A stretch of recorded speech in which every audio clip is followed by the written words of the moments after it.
مصر کے اندر حضرت موسیٰ علیہ السلام نے ایک کبتی کو تھپڑ مار دیا تھا. قرآن مجید کے دامن میں یہ واقعہ موجود ہے. تو آپ کی جلالت اور آپ کے زور کی تاب نہ لاتے ہوئے وہ وہیں ڈھیر ہو گیا اور اس کی موت واقع ہو گئی.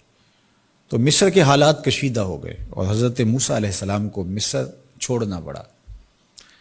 تو وہ شہر مدین کی جانب جا رہے تھے کہ راستے کے اندر ایک کنواں تھا، وہاں کچھ لوگ اپنے جانوروں کو پانی پلا رہے تھے. تو حضرت موسیٰ نے دیکھا کہ دو پردہ دار خواتین ہیں، وہ اپنے جانوروں کو ایک سمت لیے کھڑی ہیں. سمجھ گئے کہ مردوں کے ہجوم میں آنا نہیں چاہ رہی، ان کا حیا مانے ہے. تو آگے بڑھے اور ان کے جانور ہانکے اور ان کو سیراب کیا اور پھر ان کی جانب ہانک دیے. وہ واپس گئیں اور اپنے والد بزرگوار سے کہا کہ ایک سالے نوجوان جس کی آنکھوں میں شرم و حیا تھا، اس نے ہمارے ساتھ یہ مہربانی کی. تو ان کے والد گرامی نے کہا کہ جاؤ اس کو بلا کے لاؤ. قرآن مجید میں اس کا ذکر کیا گیا. فجاءتہ احداہما تمشی علی استحیاء، ان میں سے ایک خاتون حیا میں سمٹی ہوئی حاضر ہوئی. اس نے کہا کہ ہمارے والد گرامی آپ کو بلاتے ہیں، آپ نے ہمارے ساتھ جو مہربانی کی ہے اس کا وہ اجر دینا چاہتے ہیں. تو حضرت موسیٰ علیہ السلام ان کے ساتھ چلے گئے اور جب گئے تو یہ گھر تھا حضرت شعیب علیہ السلام کا اور یہ صاحبزادیاں حضرت شعیب علیہ السلام کی تھیں. تو اس خاتون کا شرم و حیا کے ماحول میں حضرت موسیٰ علیہ السلام کو یہ کہنا اور چل کے اس انداز سے آنا، قرآن نے اس کی حکایت بیان کی ہے. تو خدا کو پسند ہے کوئی خاتون حیا کے ماحول میں آئے تو اللہ اس کی آمد کو اور اس کے آنے کو قرآن کا عنوان بنا دیتا ہے اور قرآن کی حکایت بنا دیتا ہے کہ جو خاتون حیا کے جوہر کی مالکہ ہو وہ اللہ کو کتنی اچھی لگتی ہے. اللہ اکبر. حضرت نبی اکرم صلی اللہ علیہ وآلہ وسلم کا فرمان حیا کے حوالے سے، الحیاء من الایمان، حیا ایمان سے ہے.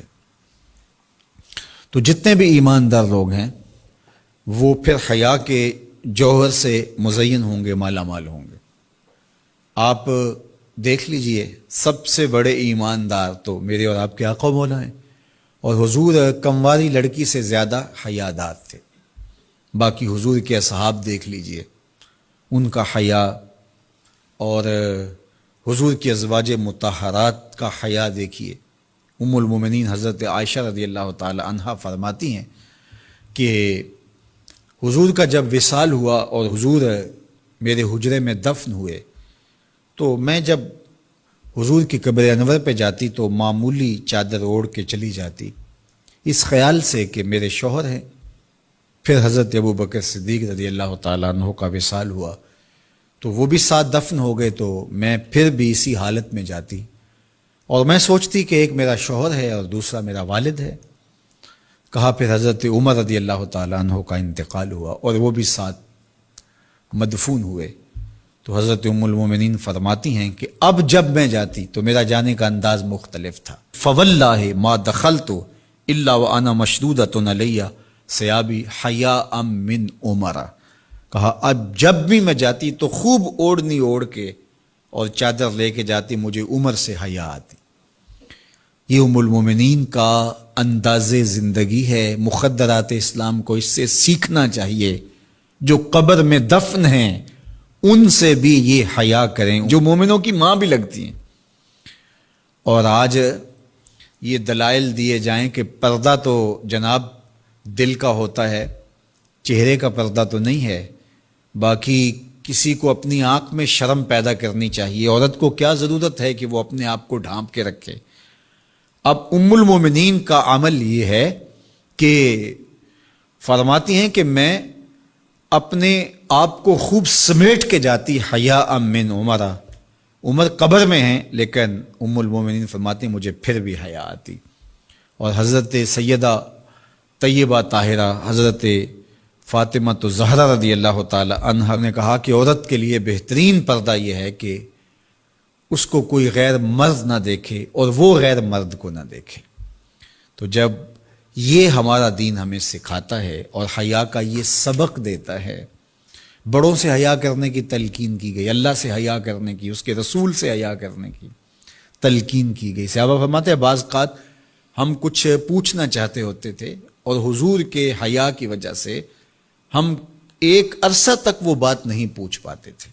آج دادا کے سامنے بچے جس طرح بات کرتے ہیں اور جس طرح بچوں سے حیا کا جوہر ختم ہو گیا ہے اور اس کو وہ تہذیب نو کا کرشمہ سمجھتے ہیں اور جدید دور کی کرامت سمجھتے ہیں، یہ دور جدید کی کرامت نہیں ہے، یہ جاہلیت ہے۔ بڑوں کا احترام اور بڑوں کی عزت یہ زندگی کا جمال ہے۔ مذہبی افتراق پیدا کرنا، سیاسی عدم استحکام پیدا کرنا اور معاشی طور پہ مسلمانوں کو تباہ کرنا اور اخلاقی طور پہ مسلمانوں میں بگاڑ پیدا کرنا، یہ 4 ہدف ہیں ان کے، اور وہ 4 ہدف انہوں نے حاصل کر لیے ہیں۔ زیادہ تر قدرتی وسائل اللہ نے مسلمانوں کو عطا کیے، وہ زرعی وسائل ہوں یا معدنی وسائل ہوں، آبی وسائل ہوں یا دیگر وسائل، لیکن یہ بیچارے ان وسائل کے ہوتے ہوئے دنیا کے دستے نگر ہیں۔ دوسرا، اللہ نے ان کو جمعیت اور قوت جو عطا کی ہے، لیکن 73 گروہوں میں بانٹ کر کے ان کو کس طرح سے ایک دوسرے کے ساتھ مخالف کھڑا کر دیا گیا ہے۔ اور تیسرا، سیاسی طور پہ شورشیں، یہ آپ دیکھ لیں ساری اسلامی ممالک کے اندر ہیں، پوری دنیا کا مطالعہ کر لیں، 1 انچ بھی جگہ ایسی نہیں ہے جہاں آتش و آہن برس رہا ہو اور وہ کفار کی سرزمین ہو۔ ساری لڑائیاں مسلمانوں کے دیس میں لڑی جا رہی ہیں۔ اب یہ مسئلہ ہوا ہے یوکرائن کا، اور آپ دیکھنا کہ بہت جلدی یہ حل کر لیا جائے گا۔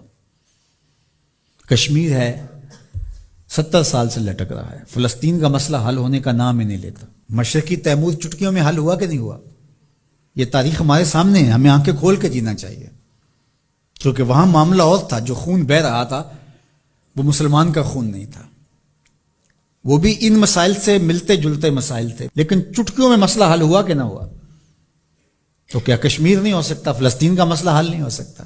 اب عدم استحکام ہے، جتنے بھی ممالک ہیں وہ ایک اچھے انداز سے چل رہے ہیں، جو عدم استحکام ہے وہ ہمارے اسلامی ممالک کے اندر ہے۔ خانہ جنگیاں جتنی بھی دیکھ لیجئے وہ یہاں ہمارے ممالک کے اندر شروع کروائی جاتی ہیں۔ تو ہم اپنے نبی علیہ السلام کی تعلیمات کو فراموش کر گئے اور ہم اٹھنے ہی نہیں پا رہے، اور ہماری بڑی بڑی سلطنتیں جو ہیں، وہ اندلس کی سلطنت دیکھ لیجئے کس طرح تباہ و برباد کر دی گئی، سقوط بغداد ہوا، اسی طرح خلافت عثمانیہ کا سقوط ہے، سقوط دہلی ہوا، اور ہماری اس ریجن کے اندر دیکھ لیجئے یہ ایک سقوط کابل ہے، اسی طرح سقوط ڈھاکہ ہے۔ تو یہ سارے سقوط ہمارے ساتھ ہی کیوں ہیں؟ اس لیے کہ جب ہم اپنے نبی کے دامن کو چھوڑ دیں گے تو یہ رسوائی ہمارا مقدر ہوں گے۔ ہمیں ہمارے نصابوں میں یہ پڑھایا ہی نہیں گیا کہ جس طرح نماز تمہارے اوپر فرض ہے، باقی امور تمہارے اوپر فرض ہیں، امت سازی کا عمل بھی تمہارے اوپر فرض ہے۔ جس طرح حضور علیہ الصلوۃ والسلام کا نام عقیدت سے لیا جانا اور آقا کریم علیہ الصلوۃ والسلام کی محبت تمہارے اوپر فرض ہے اور محبت کے تقاضے تمہارے اوپر لازم ہیں، تمہارے اوپر یہ بھی اسی طرح لازم ہے۔